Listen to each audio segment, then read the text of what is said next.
ඔය කරලා තියෙන්නේ. අයියානේ මට පණින්නේ. ඔය හෙල්මට් එක. මගේ ඔළුවනේ. ඔළුවක් ඉතින් තියෙන්න බෑ. ඒකේ ආවා යම්.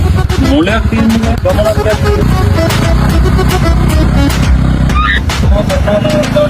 යන්න ගිහලා ඉක්මනට අරන් එන්න.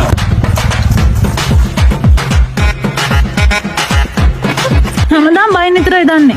මට ලස්සන හෙල්මට් එකක් අරන් දෙන්නෙත් නෑ. හැමදාම මේ කටු හෙල්මට් එක දාන් යන්න ඕනි. ඔලු බක්ෙක් වගේ මේක දැම්මාම. මට රෝස පාට හෙල්මට් එකක් අරන් දුන්නා නම් මොකද මං අමතක කරන්නේ නෑනේ කවදාවත්. මේ කටවන් නගින්න.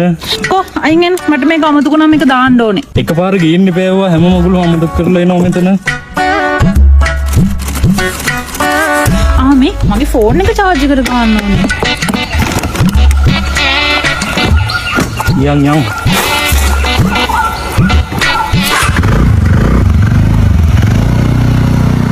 බබා ඔය ෆෝන් එක අරන් මැප් එක දාගන්න.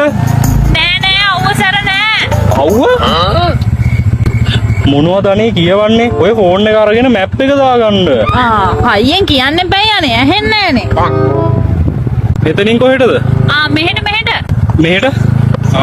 ඔහෙට නෙමෙයි මෙහෙට. බබා ඔහෙට මෙහෙට ගාන්නේ මොකක්ද අනේ වම දකුණ දන්නේ නැද්ද? මේ තියෙන දකුණ?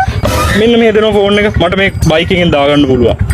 ඉතින් බයික් එකෙන්ම දාගන්න තිබ්බනේ මට බලන්න කිව්වේ.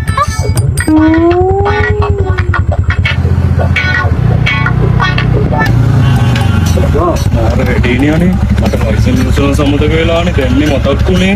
ඔය කරලා තියෙන්නේ? දැන් මොකද කරන්නේ? මේ අහන්න ඉස්සරහ අනිවාර්යෙන් පොලිසියෙන් ඇති හරිද? ඔයා චුට්ටක් බලාගෙන යන්න.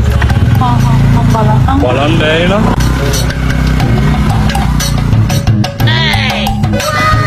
අනින්නෝ පොලිසියෙන් කතා කරනවත් එක්ක මේ නවත්තන්න මේ අන්නතන පොලිසියෙන් නවට කතා කරනත් එක්ක කතා කරනම නොදැක්ක වගේ අනේක හරි නෑ නේ කතා කරන්නකෝ